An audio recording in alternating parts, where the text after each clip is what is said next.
Good morning, everyone, and welcome back to Backlog Banter. This is my little chicken thigh, Abram Buhner, and today we are going to be talking about the games that we have been playing this past week and some of the games that you, our community, have been as well in our community submissions section at the end. But if you want to be part of this journey, part of this extravaganza, you can join our Discord. The link is in the description, where you can submit on our BLB submissions games to talk about at the end of this show in our last segment. But also, you can subscribe and like and just give me a little belly rub because that gives me the dopamine rush that I so dearly crave. But Abram Buhner, you've been busy with a couple of games this week, and I'm very interested to hear your thoughts on a few of them. But what this episode is mostly going to be, number of games wise, is the Tucker Hazell Game Pass, Xbox Game Pass Extravaganza. Because as my first official week, second week, but official week as an Xbox Series S owner and Game Pass owner, I dabbled in quite a lot of things, and I'm excited to talk about the variety of adventures that I tippled my toes into. Well, yeah, Tucker, so you're definitely on more games than me. I've got 4, one for each finger on this hand. Sure. So. Good for you. How many do you have? You should probably be, well, actually, no, fuck you. We're going to begin with the big one. We're just talk about it. We're going to talk about Halo Infinite. Yeah, we are going to do that. So this conversation is going to unfold in 2 parts. We're going to talk about the multiplayer, which Tucker's played a lot of, and I, of course, have played a lot of also. And then we're going to talk about the single-player campaign, which I have played a lot of. Tucker hasn't played nearly as much. So if that's going to be more of my thoughts, then we're going to revisit the topic sometime next week with a full campaign review once we've both gotten through it. So Tucker, would you rather we started with me getting my campaign out there, or do you want to talk about multiplayer first? Give me a second to take a little nap. I'll come back refreshed. So what I'm saying is you talk about Halo. Okay. I really, really like the Halo Infinite campaign a lot. I have played probably 4 hours, maybe 5 hours.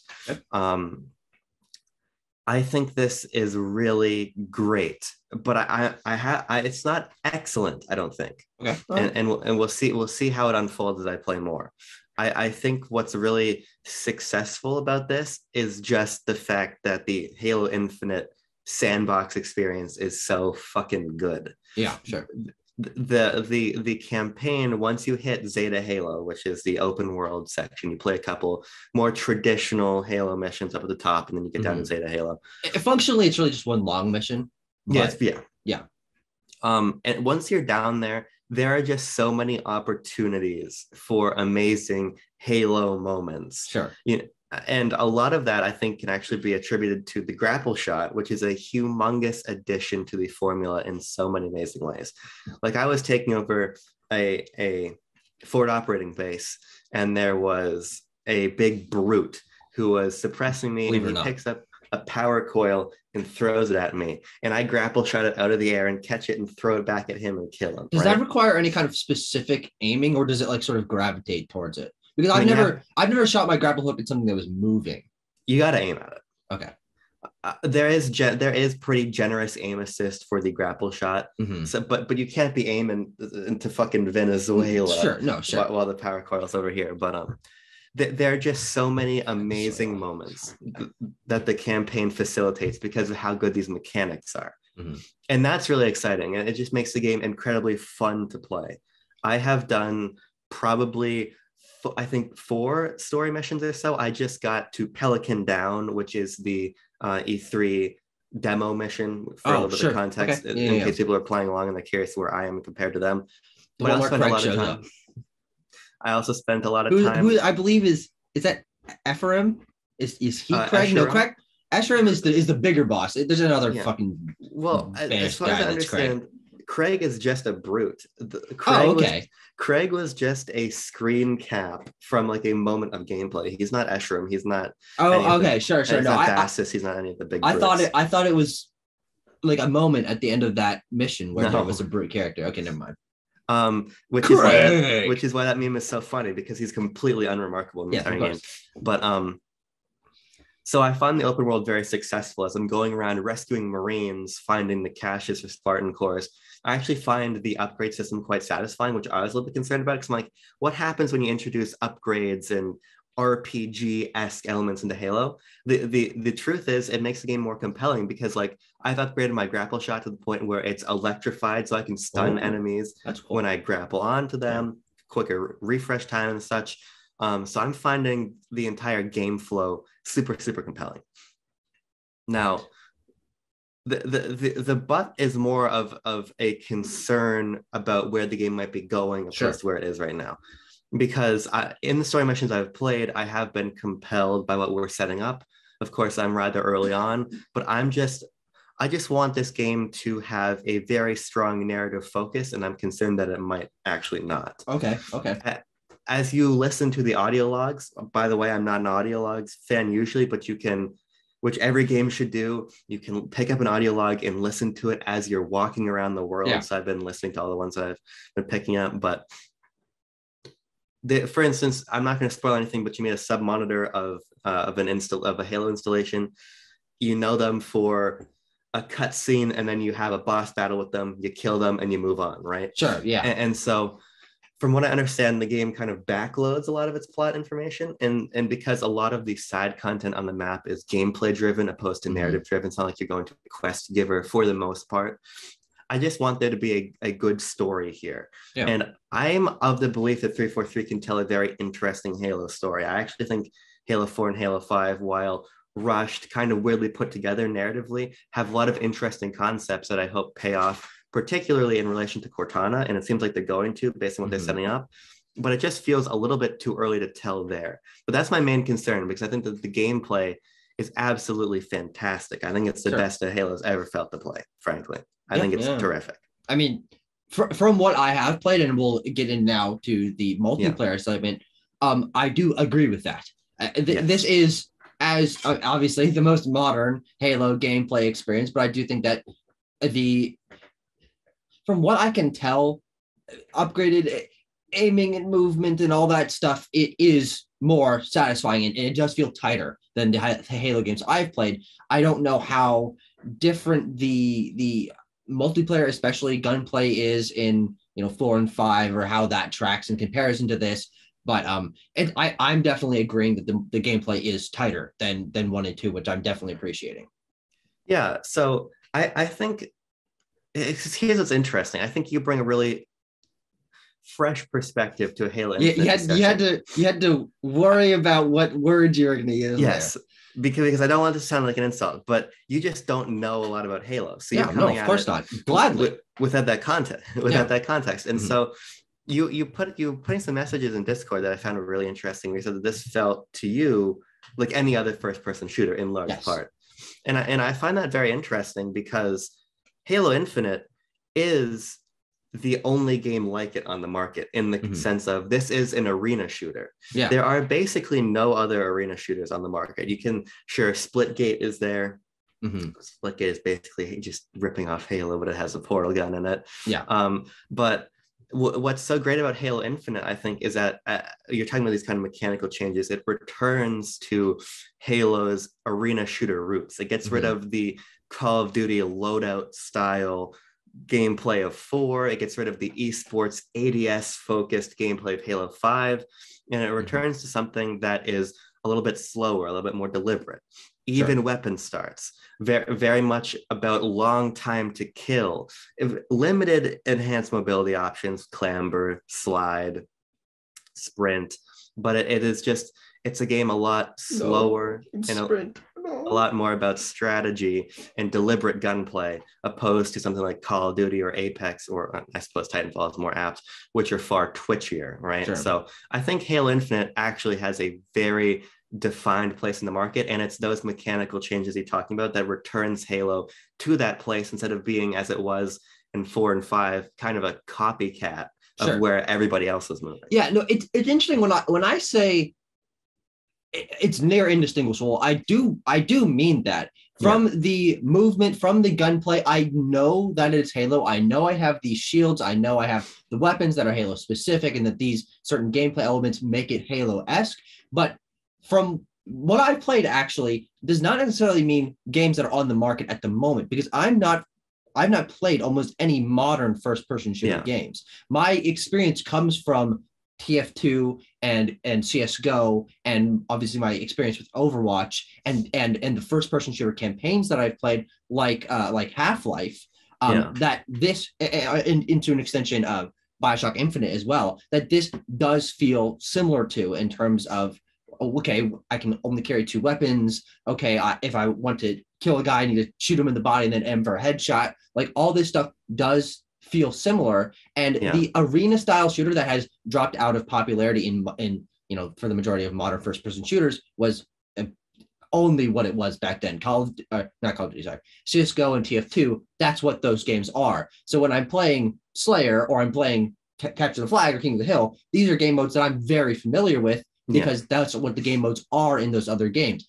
I don't play battle royale games. I couldn't even tell you what the round-based multiplayer of modern Call of Duty is. I've literally never played one in my life. Sure. So when I'm making those comparisons, I'm more feeling that it's samey to what I have played. And that obviously can only be experienced from my limited experience with the genre, but my limited experience with the genre also funnels me in the specific direction to be like, this maybe isn't as revolutionary as people are saying. So that's where my thoughts come down on that aspect. But I've had a very good time playing the multiplayer with you guys, especially. I played a little bit on my own just to sort of give myself an opportunity to be like, let's just fucking pull back. And the matchmaking was a little screwed up because I was like level fucking 0 and you're level 50 or whatever. So I was being thrown into matches with people a lot more skilled than I was. But when I was put into a match of people with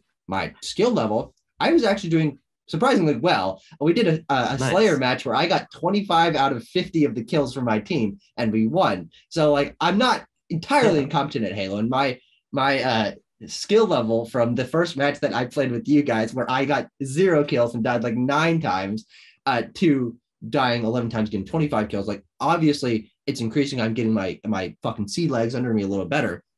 Yeah. But I'm very interested to re-experience it after I've played the campaign, and once the multiplayer has been updated, it probably has already since yesterday been updated with more decisions to make of what kind of gameplay you're going to play. Hopefully the battle pass gets a little more interesting, because the 2 problems that I did have with what I did play, I don't know how you talk about this game's launch, the pre-launch multiplayer suite, but the launched multiplayer suite, but before, it's fucking strange. The lack of being able to choose what game mode you want to play, and the everything in the battle pass, that even though you're still unlocking levels, everything being locked behind the battle pass, I find pretty frustrating. I mean, it was really not compelling me a lot more to play. I was getting the 250 XP, whatever, my monkey brain number go up, but I wasn't, seeing anything for my efforts. And no matter how minuscule, I was finding that to be a little underwhelming.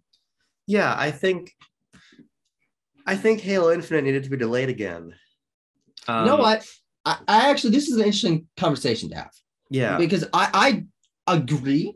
I don't think that the multiplayer is broken. I think that it released in a good enough state where people are very happy with it. So, I'm glad we got to play it. People are having a good time. But I find the release strategy of this game to be not necessarily terrible, but very peculiar in a way that is a little bit frustrating. Is we got multiplayer, campaign, Forge, co-op. Like, they're piecemealing things out to us, and I don't think any of it's going to be of poor quality, but it does feel like almost the better version of release than finish. But like, I don't know. I'm finding it to be really strange. Well, I just think releasing they were always going to run into an issue of making the campaign paid and making the multiplayer free. Sure. Yeah, and because multiplayer is free, I don't think that stuff being locked behind the battle pass is an issue, because this is AAA multiplayer being given to you for free, which is not really being given to you otherwise. Yeah, sure, you can go play Warzone, you can go play Apex, but if you want a more traditional, big budget online multiplayer title, you're paying $60 for Battlefield 2042 or Vanguard. And that's God damn which, by the way, fucking night and day difference between playing Halo Infinite or playing the literal garbage of these other companies. Holy shit, those other 2 games are fucking hilarious, actually. But good God. I think that the game launched in a good state in terms of Yeah. having the multiplayer pillar at first. If it was going to cost if it was going to be fundamentally a different pricing structure than the campaign, releasing those separately, I think made sense. I think it was a great moment to say, hey, here's the anniversary of Xbox Combat Evolved. Let's jump in multiplayer. But the bigger problem, I think, is just the fact that the playlists aren't ready. The campaign co-op here in Infinite would be fucking amazing off the jump, because I probably would have wanted to play it with you, frankly, from the start. But obviously that option is not even present and won't be for 6 months, I think, something like that. I mean, I wouldn't have played it with you because I wanted to experience it myself first. Okay. So you would have been SOL on that front anyway. But I think that I definitely would have wanted to jump right back into a second playthrough with you. Okay, I'll allow that. Yes, once that I gotta have my experience, gotta have my experience. But like it's just you don't need the weapon and me in your fucking ear trying to. It's just like this game, you delayed it for a year, and even by delaying it for a year, it's not content complete yet. Yeah, and because ultimately, I don't really care if you have a roadmap of more modes, more maps.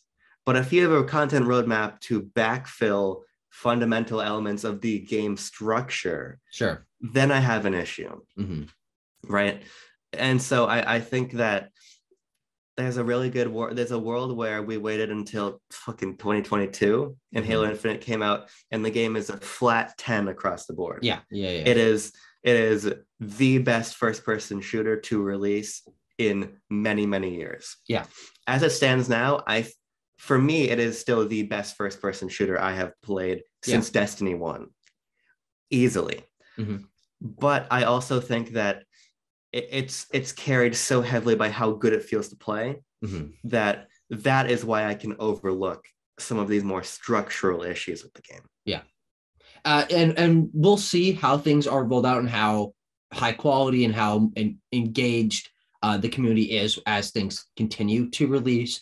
Though I am with you in that dream world of Halo Infinite launching middle of next year, late next year, and you have co-op and Forge and multiplayer and the single player all launching on one day, which I believe has always happened for the Halo franchise. I don't think there's ever been separate launches.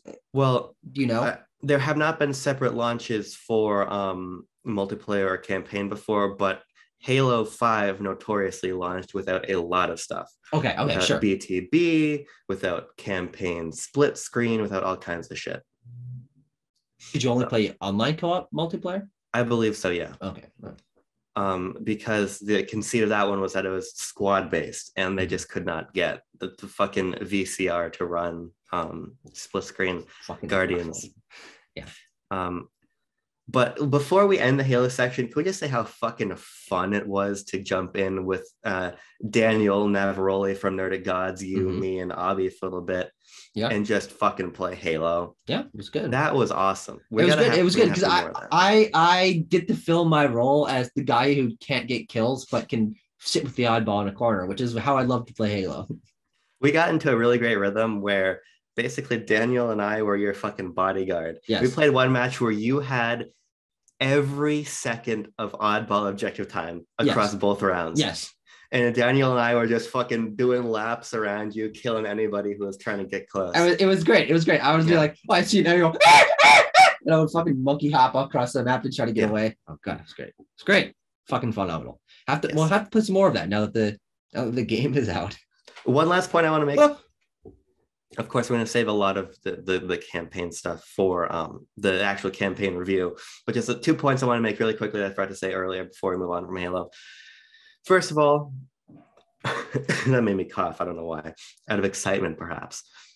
Playing the campaign has made me appreciate the new weapons added here so much more. Because when we were playing multiplayer and I had an opportunity to pick up a Mangler or I had the opportunity to pick up the Shockwave or the Disruptor or whatever, I would usually avoid them, because if we're playing multiplayer and I got to perform for the team, I'm jumping to my BR. I'm going to try to grab the bulldog. I'm going to try to grab these weapons that I feel familiar with. But in the context of the campaign, these new weapons are so fucking unique, and they all feel such interesting new roles, especially when you get into the sandbox and you're trying the Zeta Halo sandbox, and you're trying to figure out different ways to approach different targets. That's all really good. Yeah, that's all really good. And then the other thing I just want to say really quickly, I do like the story so far, because I feel like I didn't quite say that. I'm intrigued by where the story is going. I just want more of it. Yeah. Because the rapport between Chief and the weapon is fantastic. The rapport between Chief and Echo 216, the pilot, is fantastic. Something that I think you were saying in the Discord last night that you thought, what do you say? Something like Chief is a dull sack of bricks or something? Something like that.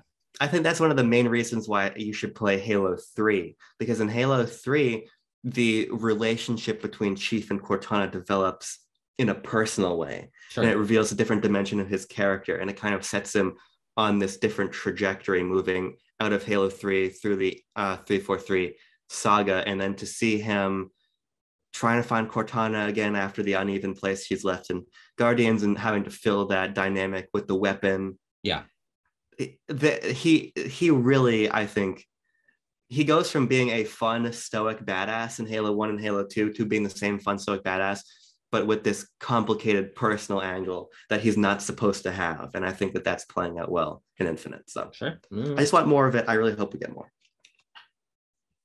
Okay. All right.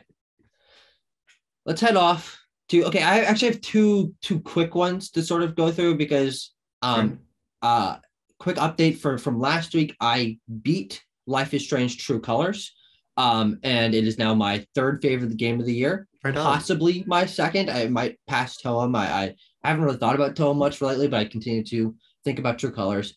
But yeah, the game is absolutely phenomenal. It really starts to pay off in really interesting twists as you get into chapters 4 and 5, and the progression of your relationship with everyone in the town starts to become even more fascinating.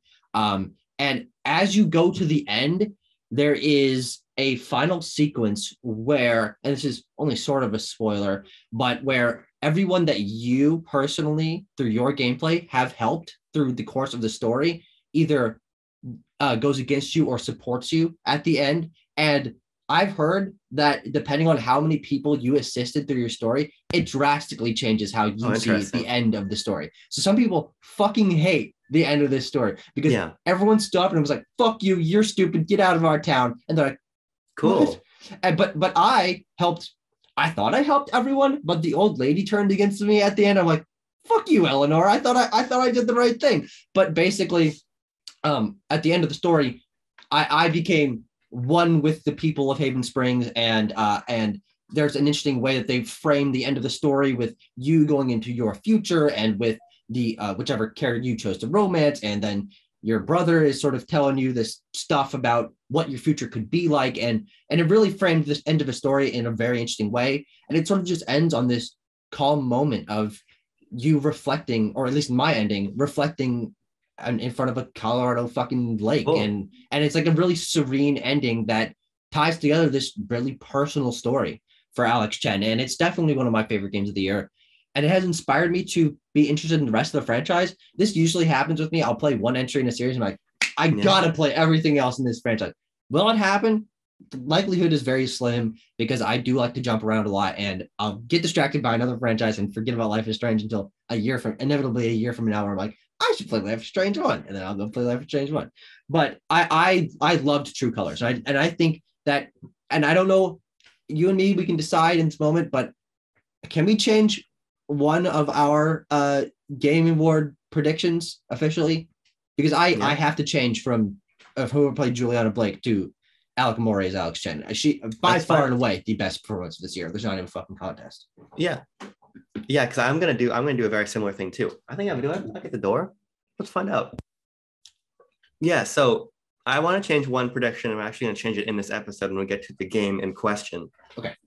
But yes, Tucker, I have to say, I'm actually I'm thinking about adding Life is Strange True Colors to the list of games that I want to play before the year is out. Sure. Okay. Just to give it a try. Yeah, it took me about 8 hours to finish, which is totally manageable. And I also ended up engaging with almost all the side content because I got the platinum for this game. I saw that.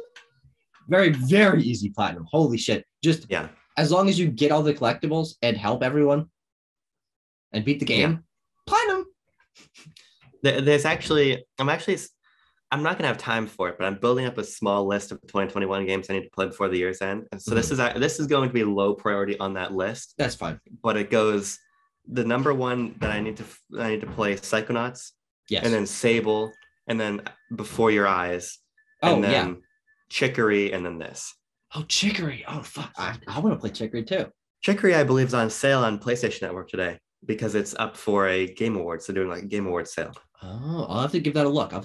But you have Life is Strange True Colors for free, my sweet little chickadee. And because here's the thing, you like it so much, it's not a game I'd really try otherwise, but if it's fairly manageable, I can play it over the course of a weekend, I'd be willing to give it a shot. Yeah. If only to join you in the defense force against the ravenous hatred that the Life is Strange game and developers receive in a Discord server. Yes, they really do. If you're a fan of Life is Strange, join our Discord to join me on the campaign to defend this fucking series that I've only played one entry from, and this might be the best one, so maybe I'll dislike the other ones. Who knows? I will say that I have very little interest in playing the other ones. Sure. This one compels me, but based on what I've heard about the other Life is Strange games, I do not care to play them. Yeah. And I do think that this is like the most modern one. As I was saying last week, there is a pretty significant change in that most of the chapters, I think actually, well, only like 3 out of 5, but that's most of them. You get an opportunity to walk around in the town and talk to people and discover secrets and meet people behind fucking corridors or whatever to get, oh God. And chapter, what is it, 3, 4? One of these, there's a fucking thing. It's hilarious. And oh God damn it. But the other game that I wanted to quickly mention, not do a full breakdown of, is I played fucking Peggle on Xbox Game Pass. Here's the Star Tucker's Xbox Game Pass Extravaganza. I saw Peggle on the fucking store and I downloaded it and I was like playing it up that I was gonna play something mysterious while I was on a call with you, and then I started fucking Peggle and I was talking about the unicorn guy who's giving me instructions. You're like, are you playing fucking Peggle? And I'm like, yeah. And so I think Peggle's really fucking dumb. There is legitimately no strategy, and every single aspect of this game's visual and audio design pisses me off so much. It's just fucking like confetti and neon colors and really garish, obnoxious sound effects. And all you do is aim the ball and shoot the ball, and then the ball falls, and then you do it again. And I really don't find that compelling. And that totally simple gameplay loop, which I can understand why would be satisfying, but that combined with just the over-the-top, like, clip art, neon, fuck your mom extravaganza, like, that really started to annoy me. And after a while, I'm like, why am I still playing this? I don't give a shit. This is really annoying me, and I just deleted it from my Xbox. And I'll probably never play Peggle again. You probably played it.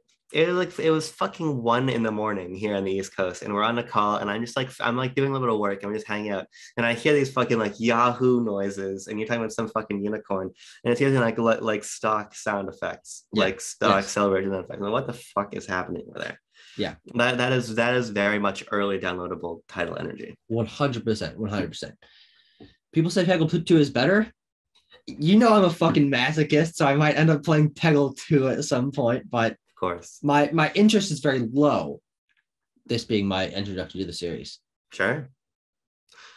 Tucker, should you go again or should I go now? I have 3 games. Oh God. I have 3. So you can go. Yeah. Let's talk about Death's Door. Death's Door. Yeah. This game's really good. I like Death's Door a lot. I think that this is a great game. I do not see it as this excellent game of the year that other people do. I think that this developer Acid Nerve's second game after Titan Souls, which I played a long time ago on PS Vita, enjoyed, never came anywhere near finishing. Neither did I. So That game's way too fucking hard for me. Whenever I would launch that game on Steam, I would get like 3 bosses in, and then it would just be like, I have one arrow and a dodge roll. What the fuck am I supposed to do? That simplicity of that game was interesting design wise, but it always came off as frustrating to me because I'm like, I wish I had more mechanics to engage with. I don't. Yeah, it's very simple. But so you can see a humongous amount of growth in Acid Nerve's 100%. Development chops between Titan Souls and Death's Door. But I still think that there are some very rough edges. We had a fucking knockdown, drag out discussion about whether or not this game should have a map. I contend that it still should. That's more of a personal design preference, but I think that there are some pretty glaring objective issues with this game too. I think that the checkpointing is just not very good across the board. A lot of this is a challenging game. I never found it especially hard. I don't think any of the bosses ever took me more than maybe 15 minutes to beat or so. Okay. But sometimes the checkpointing is really bonk, and you will die and just want to get back to where you had died so you can just hone your skills, learn the patterns of the enemy, and you can get through an encounter. Yeah. But sometimes you have to walk for 20, 30 seconds to get back to where you're going, between loading in, rolling back to the room you're trying to get to. And that just makes it feel more punishing than rewarding to keep playing. I think of a game like Cyber Shadow, which is much harder than this game. But when you die, you're back in the game. And it's very deliberate about where you come back when you die. And I just don't think that's quite the case here in Death's Door.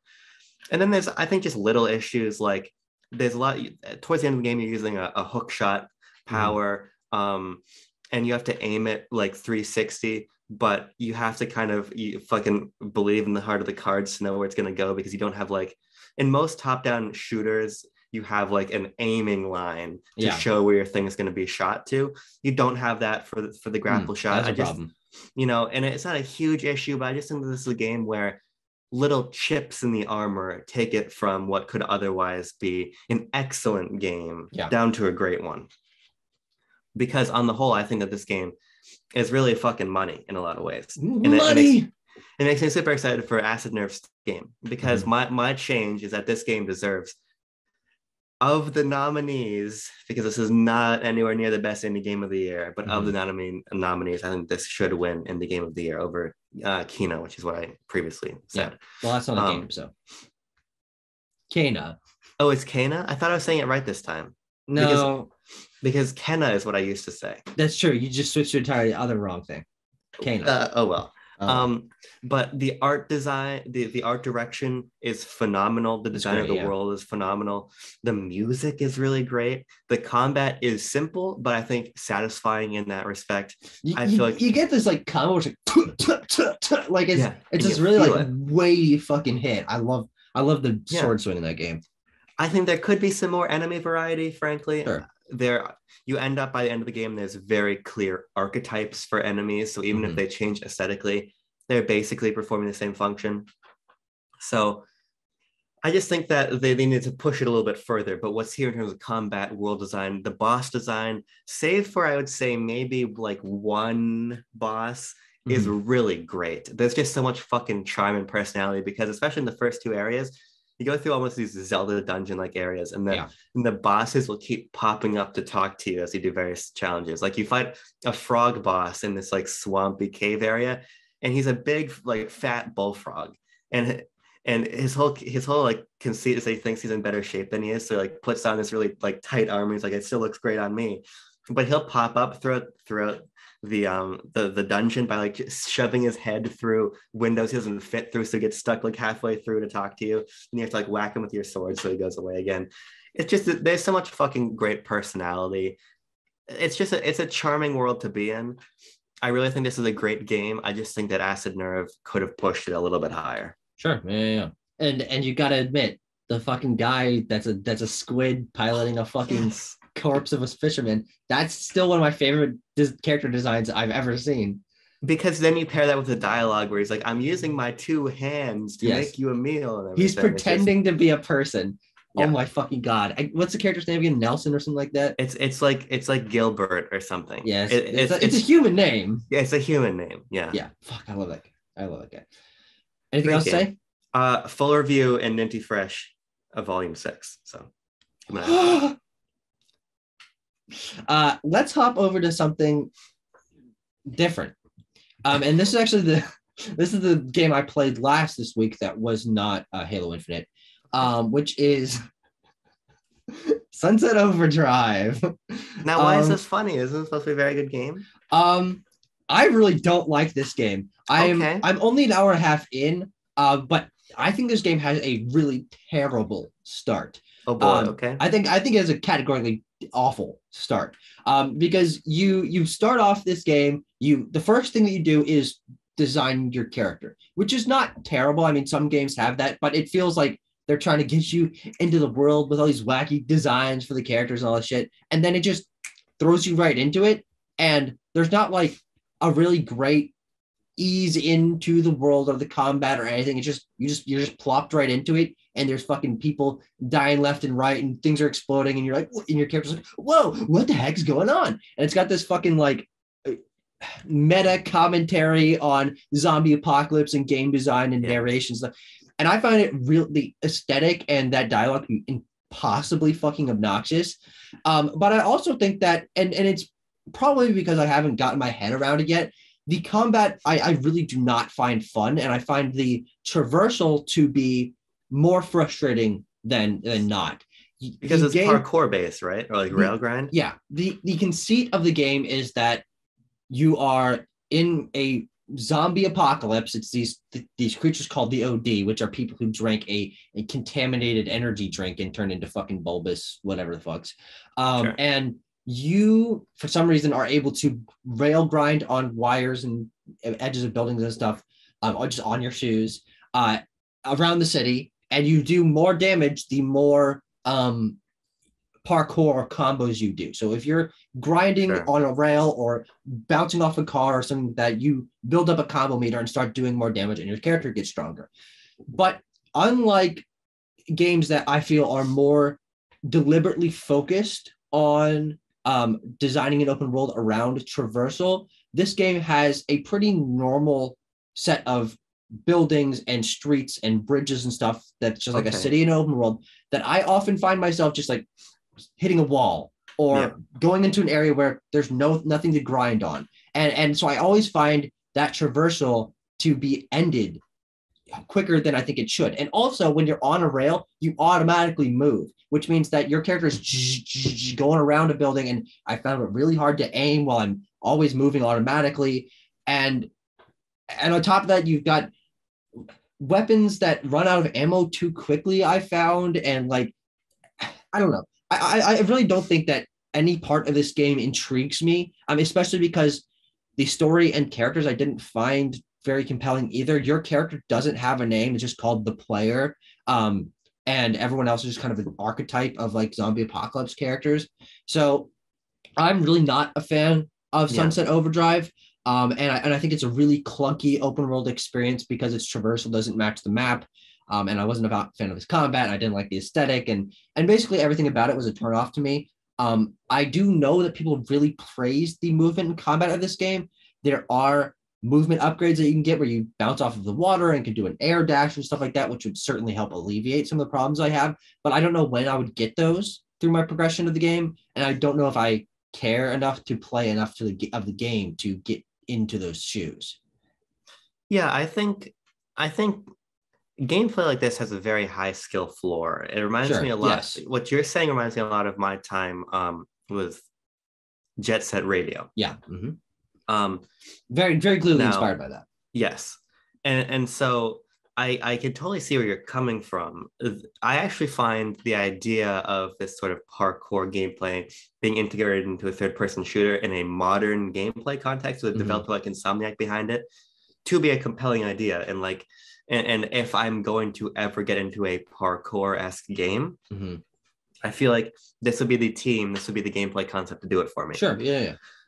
And there might be no Xbox game in history outside of the Pillars that has been recommended more universally than this fucking game. Really? I always heard that it was just kind of mediocre and no one cared about it. I don't think that's true at all. From what I understand, this is considered the Xbox exclusive you have to play. At least that's what they're always saying. On Sacred Symbols, it's what I'm always going to recommend. In my personal life, a lot of my friends who had Xboxes who did not play games like Sunset Overdrive played Sunset Overdrive and loved it. Yeah. It's an Insomniac game. Yeah. But Tucker, I think this game, I think the game is fucking garish to a degree where I don't want to play it. Yeah. In terms of its aesthetic. And that's a shallow reason not to play a game, but at a certain point when I got so much shit to play, it's like I just don't like the meta narrative concept. I don't find that kind of humor funny for the most part.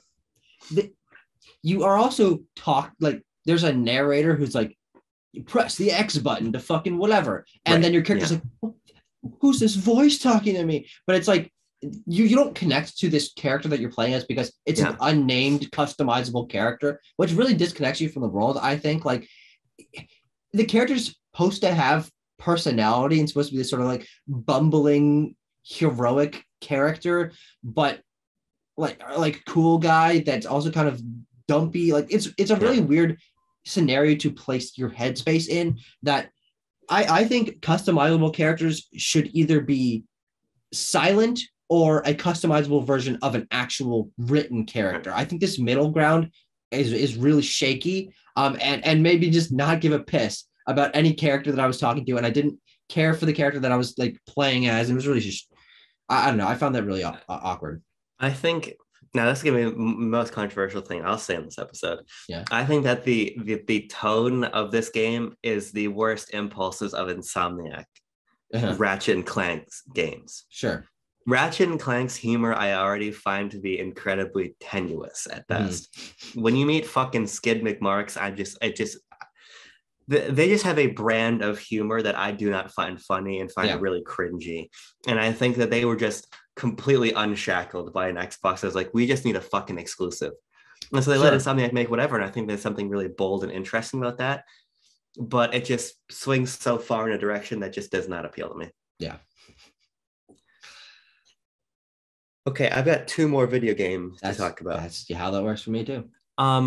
What order do I want to tackle these in? Let's talk about F-Zero GP Legend. Oh, that's right. You played a lot of this. Or you're talking about it consistently. I don't know how much gameplay you actually put into it. No, I put in a lot of time. And I also watched the first 4 episodes of the tie-in anime. Oh, yeah. For those who aren't familiar, F-Zero GP Legend, which is the game I spent the most time with last week, probably, is even more than Halo? Oh, no, not more than Halo. No. Not more than Halo. Let's not get fucking silly. Thank you for correcting me on that point. Or else Adjudicant Resolution would not be happy with me. You'll learn who that is in time.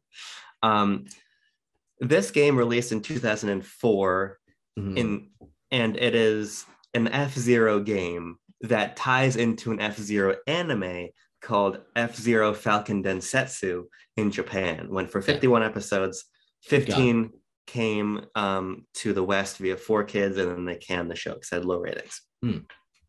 I wrote about this for Retroware, which is why I've got a little bit of a retrospective to unleash upon you. But the game itself, because the anime, if you want to hear about the anime, go read my fucking article. The game itself, which is the purview of this show, is really cool. This might be... I'm going to go look up gameplay first. This might be my second favorite F-Zero game behind X. Okay. It's definitely the F-Zero game that I'm best at. Because what it is a synthesis of F-Zero and F-Zero X, in the sense of these tracks are very much Mode 7 tracks. A lot more simple, right, in terms of their layout. They still have gimmicks, but they're no fucking crazy loop-de-loops and 360 cylinders you're spinning around and everything, right? Yeah. But at the same time, watching gameplay of it right now, from the map at least I'm looking at, it just looks like the original F-Zero. Well, in terms of aesthetics, it's certainly more advanced than that, but because the GBA has a little more power, so the track gimmicks are a little bit more complex, the vehicle is a little bit more complex in motion. But why the game really works is because it integrates F-Zero X mechanics. Most critically, which the SNES one didn't have, was the risk-reward boost system. In every F-Zero game from X forward, you had a power meter, as you did in the SNES one. But you could burn your power meter to get a speed boost. And so as the tracks got more complex, you'd run into dangerous situations where if you're taking damage from other racers or hitting walls, you might already just lose your vehicle because you took too much damage, but you can burn that meter to get speed boost to try to get ahead. So it creates this really tense gameplay experience. And so putting that in the context of these simpler tracks, I think is really great because X and GX just get a little too complex in their track design. It gets a little bit too overwhelming when the tracks are fucking going 360 and everything. So paring it back a little bit, but having the same mechanics as later games creates this awesome fusion. And at that intersection, I think is a simple but deep racing experience that is not as basic as SNES, but not as overwhelming as something like GX. Sure. So I found that fusion to be really, really good. I mean, frankly, I cannot tell the difference between these games, as what you're saying more sounds like, granular mechanic, like gameplay moment to moment stuff. Watching the gameplay, if you had told me this was the F-Zero the SNES F-Zero game, I would have totally believed you. But I'm gonna give X a try when it comes to in fucking 6 years when it comes to fucking N64 Online. Yes. And I'm excited for that actually. And because of that, I might play the original a little bit in preparation.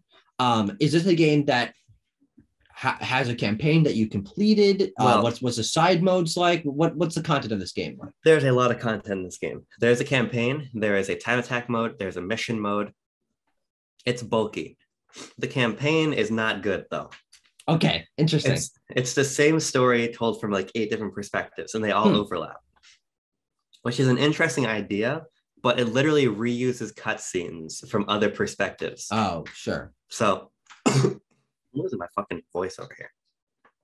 So because of that, it just becomes really weird, I would say, because you're just rewatching the same cutscenes from other angles. And then you get into gameplay and you literally, some of these races last for 40 seconds. So you go cutscene, 40-second race, cutscene that you've already seen, 40-second race, cutscene you already seen, a little bit of gabagool here, a little bit of hubba over there. And it just becomes really tedious, especially because some of the mission archetypes are kind of horse shit because the rubber banding is out the ass. And so I did 6 of the 8 perspectives. I felt like that was more than enough. Sure. Because by the time I got the last one, I'm just not feeling this anymore. But the Grand Prix are fantastic. That gameplay loop is so good that more than enough content.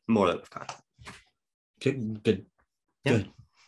Glad you enjoyed it. Watching you delve into F-Zero has been fascinating from the outside perspective because you're talking about all this shit that just goes right over my head. I'm like, speed reward, power man? Huh? Yeah. I know Falcon Punch. That's about it. Which I think is most people's connection to the F-Zero franchise, because this is not one that gets a lot of love. Not necessarily saying it doesn't deserve that, but it would be interesting to get an F-Zero game on Switch. I know that's not an uncontroversial opinion, but good God. Well, we have it. It's called Fast RMX, and it's really fucking good. Yeah, so, it launched with the console. Yeah. If people out there haven't played Fast RMX, go play it. That is still one of the most impressive games on Switch. Wow. Okay. Visually, certainly. I don't even know how they really eke that out. Well, I mean, they did the same thing on the Wii U because I forget what that Racing was called. Neo. Because then it was ported to Switch as Fast RMX and the content. But F-Zero is really cool. Thank you. I played another game on Xbox Game Pass, a game that I actually wasn't that interested in. I had seen a couple moments of gameplay and I'm like, oh, this seems cute. But I downloaded I Am Fish and I played about a third, maybe half of the levels in the campaign. And for those of you who aren't familiar, I Am Fish is the spiritual successor to I Am Bread, made by Bossa Studios, which of course means that this is a physics-based platformer with intentionally frustrating bouncy controls. You play as a set of 4 different fish, each with their own abilities, that have eaten presumably the sentient bread from I Am Bread and have become fucking aware of their scenario. And they're like, I need to get out of here and get to the fucking ocean where I can be free.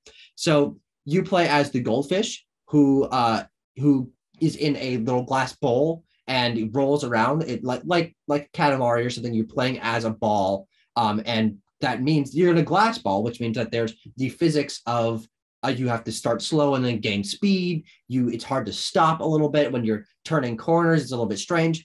But the goldfish, and by extension the other fish as well, the goldfish is kind of the learn the mechanics baseline guy, can be put into other containers. So you're not controlling the goldfish. Well, you are, but you're controlling the goldfish pushing around these different things. So you're in a mop bucket, which just rolls around on 4 wheels. You're in a jar, which is shaped like a fucking jar, which means it can only turn on the round side. So you have to try to turn a corner by pushing one side and pull back on the other side. It's very clever. And it is a very clever concept. And that's exactly why I hopped into it, which, by the way, I did not know that this was made by the I Am Bread people. It makes a lot of sense in retrospect.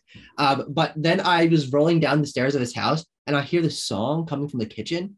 And it's the kitchen song from I Am Bread, which is a phenomenal song. That song is top tier. No more people need to talk about the kitchen song from I Am Bread. I'm like, what the fuck? Is this the kitchen song from I Am Bread? And I go in there and it's the exact kitchen from I Am Bread. I'm like, and then I was like, did they make this game? And I'm like, yes. I'm like, oh, that makes a lot of fucking sense. But there's also the flying fish, which when out of water, you can spread your wings and glide down, which is really satisfying, but it has this weird turning thing, so it can be a little frustrating. You play as the pufferfish, which can puff outside of the bowl and just roll downhill. And the piranha, which can jump out of the water, bite onto things and tear them apart. And then you're solving these puzzles in different ways.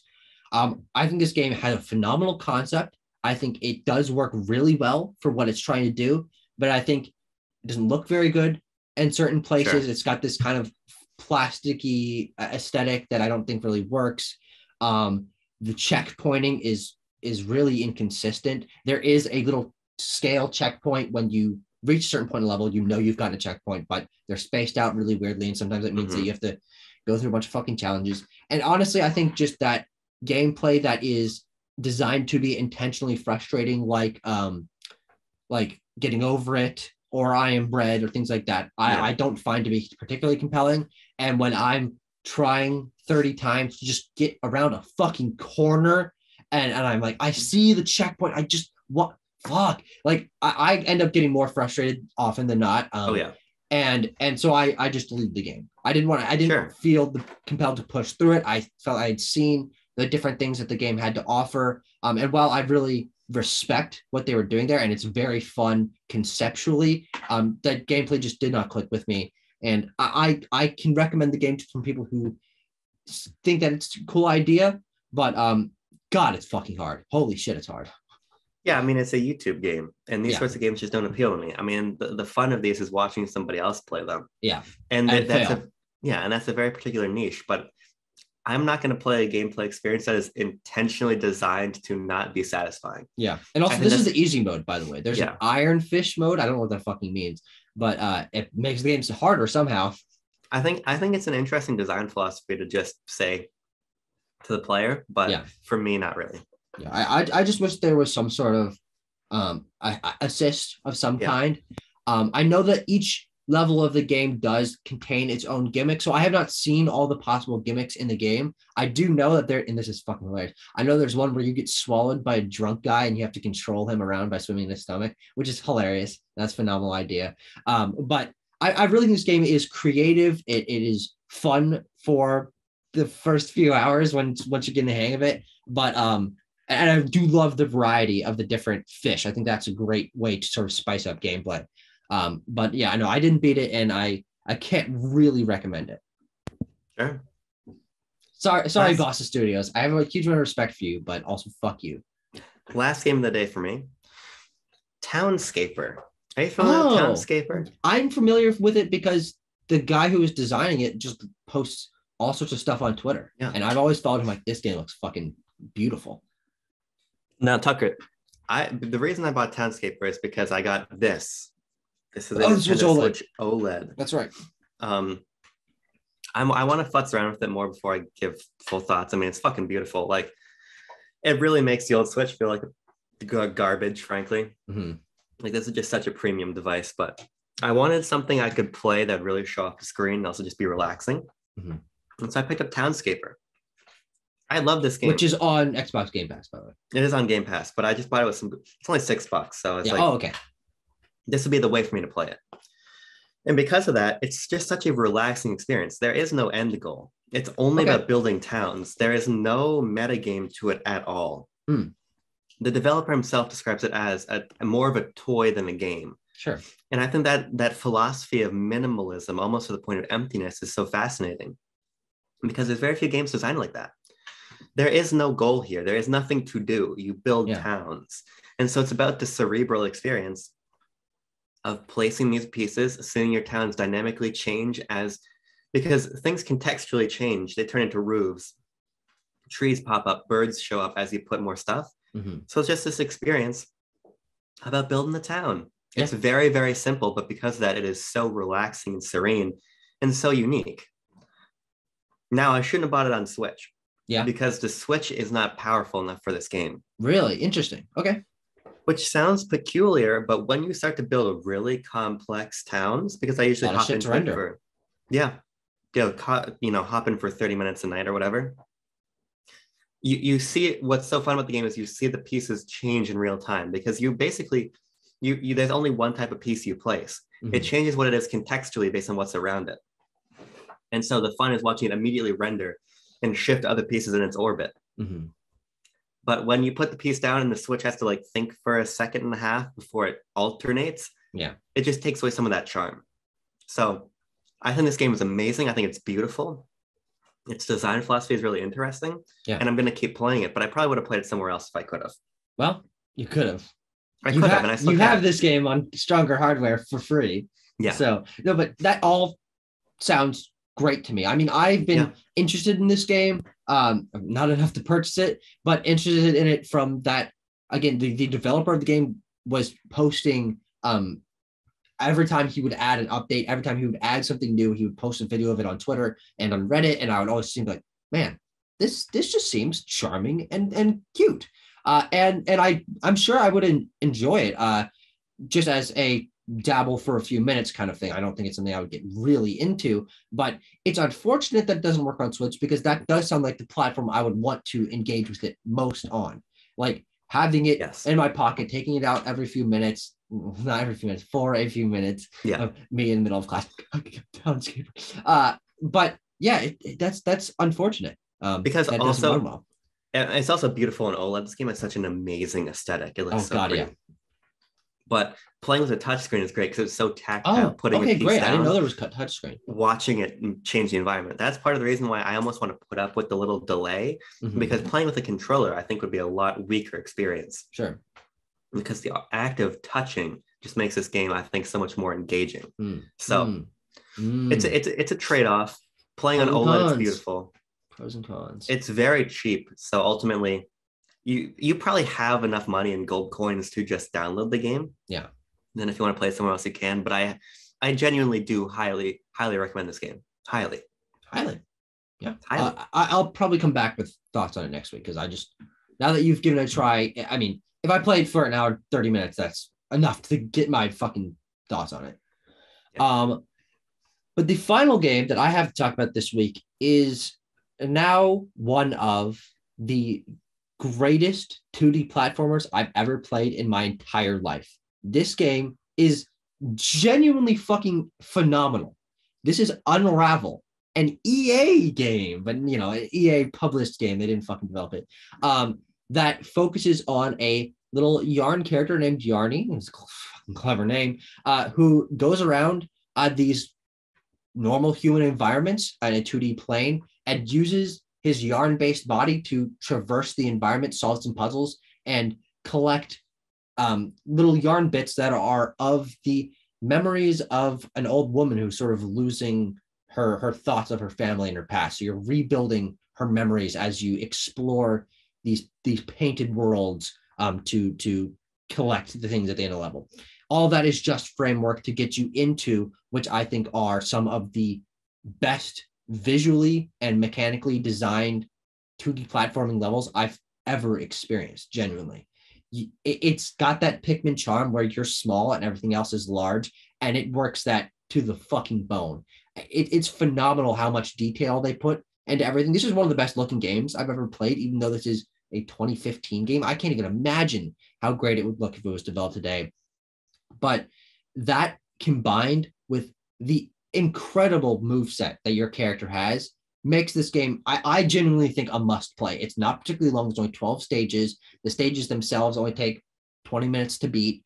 And your abilities are running and jumping, but you have a yarn lasso that you pull out of yourself that you can throw onto a hook and pull yourself up or swing from in a really satisfying, Spider-Man swing pattern, or you can connect the string between places in the environment, and that creates a little trampoline or a bridge that you can spring off of. And you're doing all these amazingly fluid movements where you're connecting different things and tying things together so they don't move, and springing off and swinging and all this stuff that's just so fluid and looks so good and is contextualized in a real environment so well that, I always complain about 2D platformers not having enough visual charm, not having enough mechanical charm, not having enough sense of place, and this just blows all of those out of the water. This is probably the best straight up 2D platformer. Well, I guess it's a puzzle platformer, but one of my favorite game experiences I've had this year, for sure. Well, that's a very high recommendation. Holy fuck, it's so good. I really do think that you'd love it. It takes all that Nintendo charm of simplicity placed into very engaging mechanics, but with fidelity of a AAA realistic game. Yeah, it's always been on my radar. I suppose just never gotten around to it, but I certainly would like to. And now that you've given it such praise, I think I certainly will. Yeah. EA really is incubating something really special with their EA Originals program over there. Between that, what's this Sea of Solitude? It Takes Two. They're a way out. Mm-hmm. They're doing something really special over there. And there's also a sequel to this game, which is co-op exclusive, I believe. I think it's designed for that. It might actually be, you might also be able to play it single player, but it's clearly designed for multiplayer, for co-op, because I believe you and your friend are tied together. So I think that would obviously impact the level design. Sure. Which I want to play very badly, but we'll see when that end up. Does it have online? I'm sure it does. We could play that, Dylan. We could.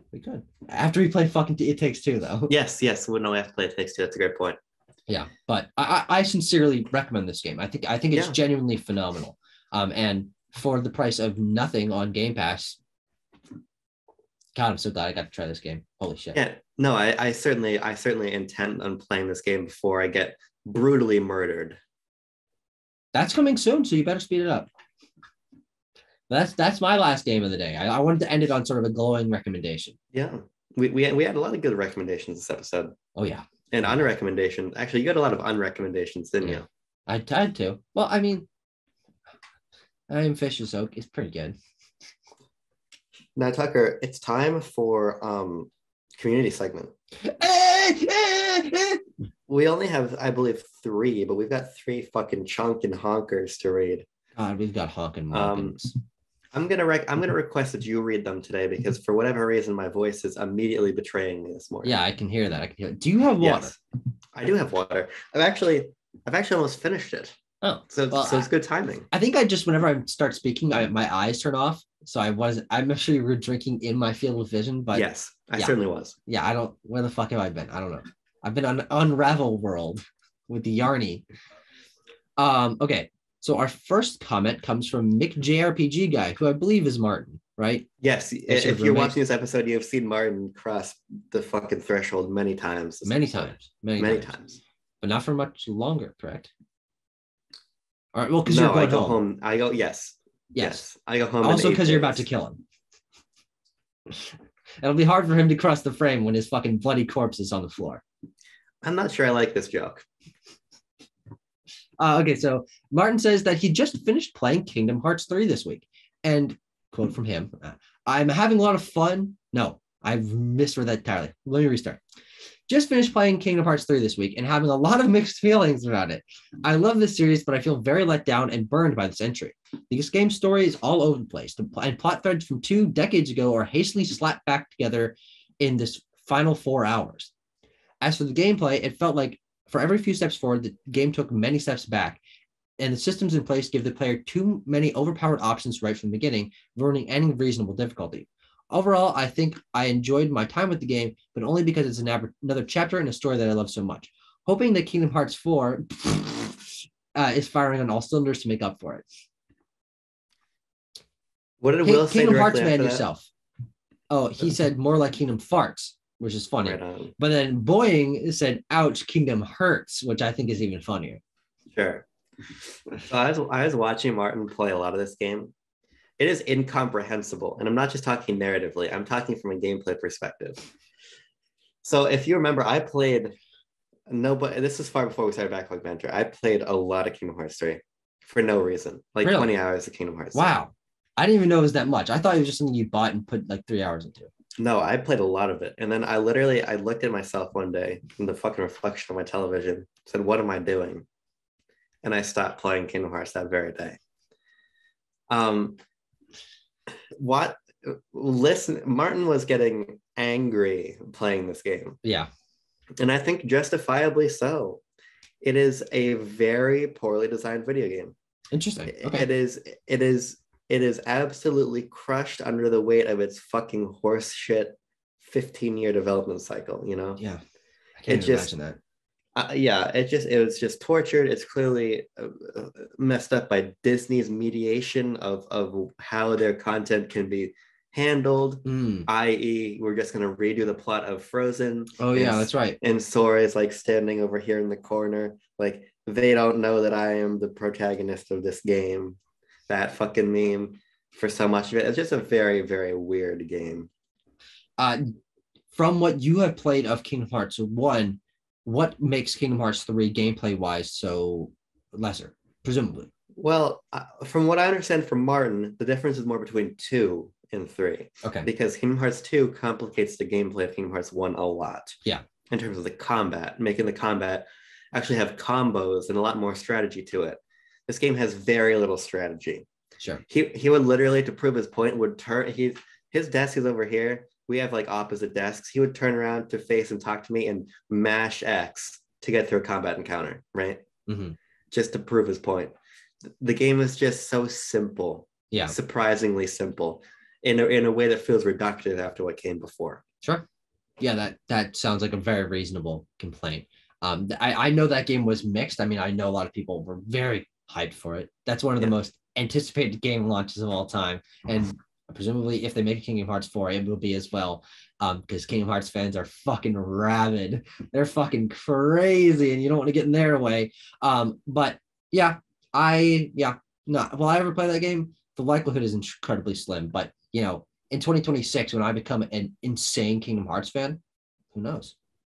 See, Martin's a fair weather Kingdom Hearts fan. He's played the numbered ones only. He's played 1, 2, and 3. Okay. So is it his first time playing through? Yes. He hadn't played it before. He bought it on the winter sale. Winter sale. Okay.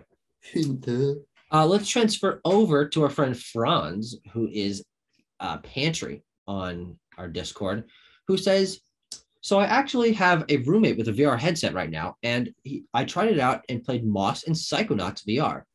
It was quite an engaging platformer. Which one is he talking about? Yeah.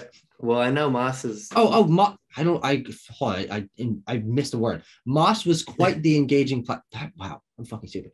Moss was quite the engaging platformer with satisfying movement and gorgeous environments. How it works is you sort of oversee a character, but you technically control both Quill and yourself, helping her along the way with motion controls.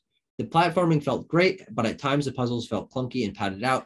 Maybe the clunky was just our PSVR setup being too jank. The set pieces of this game were just great, and some sections reminded me of Uncharted for that reason. I also felt the combat was fun, but did not live up to its full potential with few enemy types. Exploring and finding secrets was quite rewarding, which you love to see in a platformer. Looking forward to Moss Book 2. That's right, it was announced. Side note, PSVR is funky sometimes, so I can't wait for PSVR 2 to inevitably be better. I second that. Have you played Moss?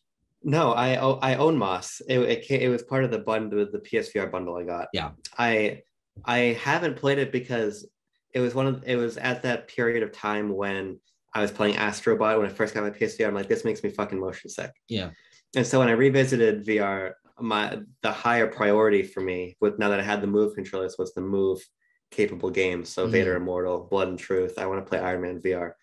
But I do want to play Moss VR. I think that I'll play it at some point. That's the only way it exists, right? Yeah, it's a VR game. It's a so VR it's not game. Moss VR. It's just Moss. Yeah. Okay, I just wanted to clarify. I didn't know if there was a version right. of it that was external. No, you're right. I made a hoopsie. Oh, hoopsie. But it's largely considered to be one of the best PSVR games. That's what I've heard. And that's frankly the only reason I'm interested in it. I'm not interested in VR to a huge extent, but if I ever come across owning one of these systems, Moss is higher on my priority because I just like that idea so much. And it seems super unique.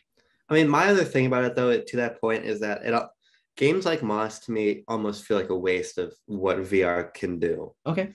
Because VR inherently is a lot more visually, mechanically simple. Sure. By merits of it being fledgling technology, of not having to render things twice, of all yada, yada, yada.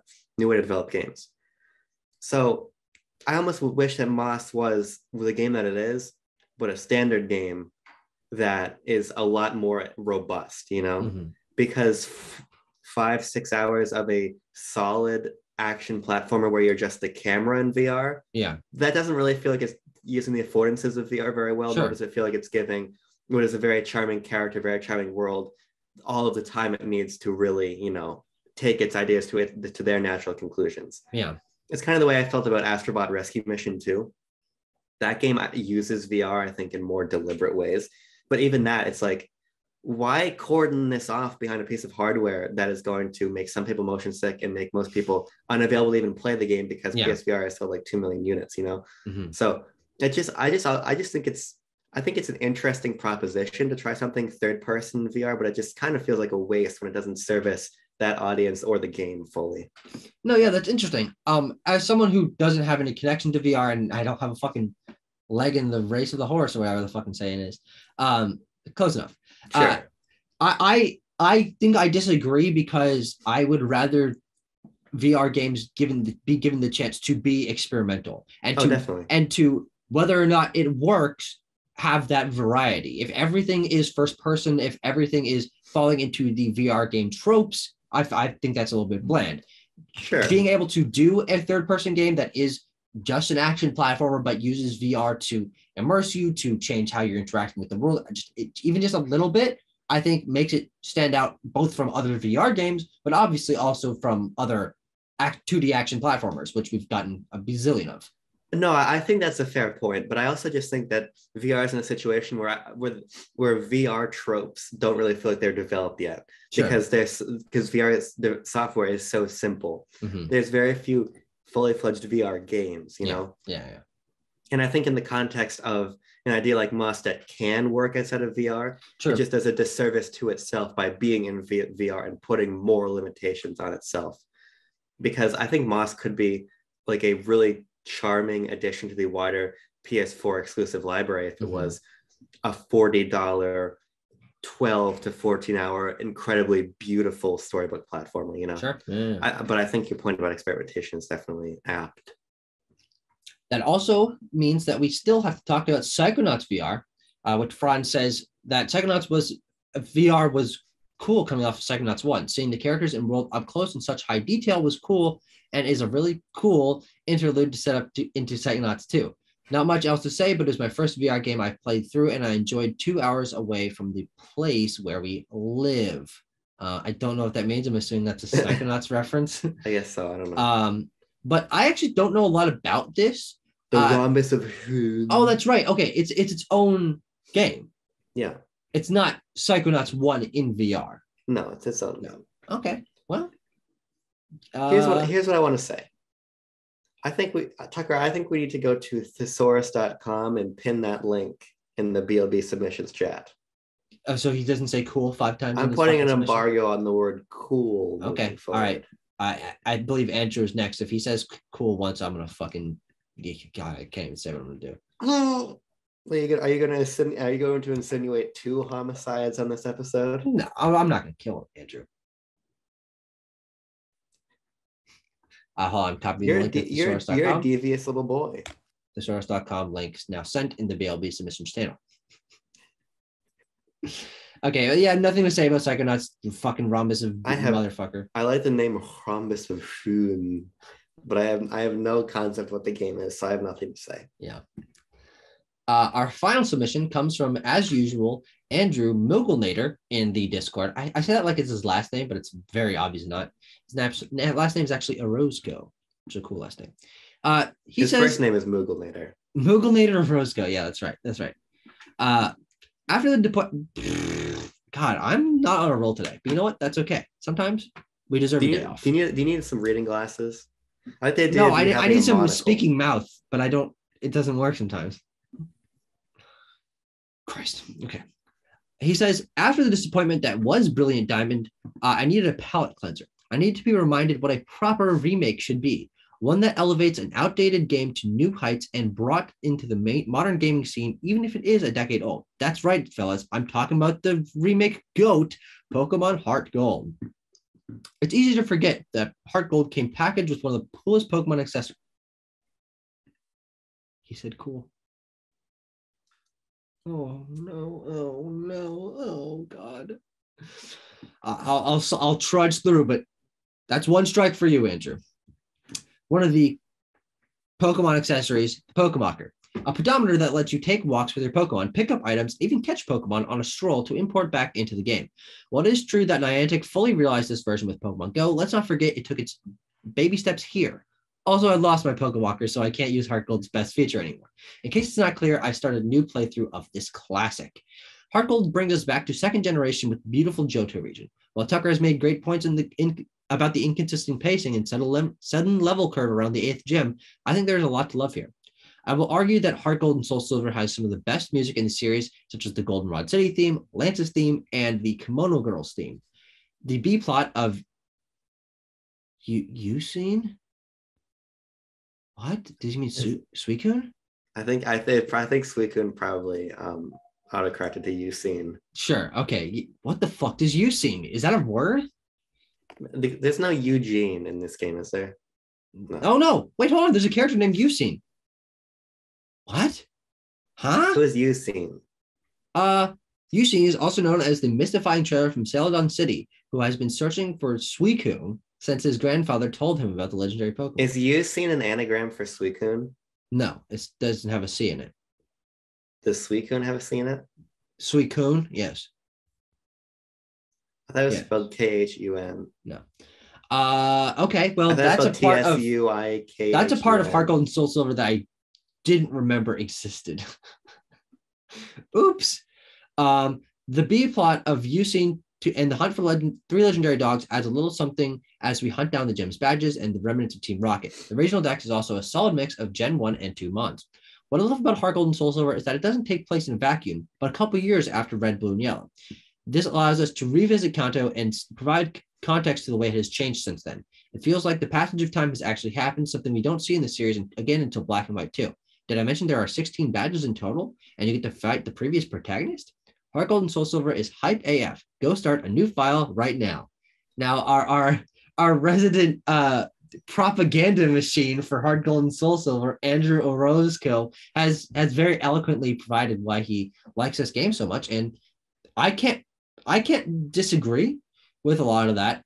My distaste, quote unquote, for Johto, which I like Johto. I really have nothing against this for my lower tier Pokemon regions. Has nothing to do with Heart Gold and Soul Silver. It's just the simplicity of what the Game Boy could do, and that being transferred over to blockiness and simple cities and stuff in Heart Gold and Soul Silver. Heart Gold and Soul Silver are phenomenal. I like those games a lot, and I played them a lot as a kid, and I also lost my Pokemon. Does anyone still have their fucking Pokewalker? I sincerely doubt it. But yeah, no, I like those games a lot, and you make a good point as to why they're the better remakes. I think you're puffing on a crack pipe, Tucker, because I think Johto, the more I think about it, it might be, in my opinion, one of the best regions Pokemon's ever had. A lot of people say that, but a lot of people need to get their fucking heads checked. The reason I think that is I think partially because of what Andrew is saying here. By the way, I don't know what happened. My voice is fucking fine now. Oh, interesting. Okay. God knows. That's good because today's actually a very big day for me. So I really need my fucking faculties in line. But I think what's so special about Johto is that it feels quaint in the way that Kanto does, but it feels a little bit more engaged than Kanto. Sure. Yeah. Because you get the big towns like Goldenrod with these interesting ideas, like the Goldenrod City radio tower and everything. Yeah. You get actual advancement narratively on a world building level in terms of these characters coming back, in terms of Team Rocket being here, in terms of going back to Kanto. I think the game does a lot right, and it finds really great harmony between the little towns, the big towns. I just think that Johto to me, as it was intended to be by Game Freak back in the day, the apex of original Pokemon. Yeah. Not only in the sense that, yes, it bundles Gen 1 into itself, but it just feels like that's where the hometown story, the sort of nostalgic, evocative adventures, childlike wonder, and go into the big city, all of these sort of amorphous concepts in the background of Pokemon before Pokemon kind of changed in a lot of respects. I just think Johto really nails all that stuff super well. Is it the best region? Certainly not, because it's not Kalos. But I was just about to say something of a very similar extent. I think that wonder of going from a small town to the big city is more captured by Kalos, and I don't know. I guess I love the Gen 2 soundtrack. The Johto Pokemon, the 100 that they added, I think are across the board really great. I think they're a lot better than Gen 1, fucking categorically. And I love Heart Gold and Soul Silver's aesthetic. I think they have the best pixel art, personally, of the series. And I maybe I should replay Heart Gold. I have my fucking copy. I can do it. It's not going to be a problem. Maybe I should do it. Maybe the propaganda is working on me. I don't have my copy anymore, which is too bad because I would like to replay it. It's okay. It's only like $150. I know that's the problem. But like, I really think Johto just fucking nails everything. I think that it is, in the context of the Pokemon introduces, maybe the best new slate of Pokemon we ever got. In my opinion. I think Kalos is also really close again. We're both huge fucking Kalos fans here. We need to do an X and Y review. That's actually a really good idea. That's a great idea. That's a phenomenal idea. And I no longer have anything on that save file. For a long time, I was really hesitant to restart it because I had 450 hours, Shiny Charm, so many Pokemon, but I've migrated all of that shit to, well, I was going to say to Sword, but that's not really true because most of it couldn't get into Sword, but into Home. Yes. But so I'm more than happy to fucking restart Y and do it. That's a good idea. This is a great idea. All right. Well, I have class in 32 minutes and I have a test today. So I need to get the fuck out of Dodge. And I forgot about it. I was too engrossed talking about video games and listening to propaganda.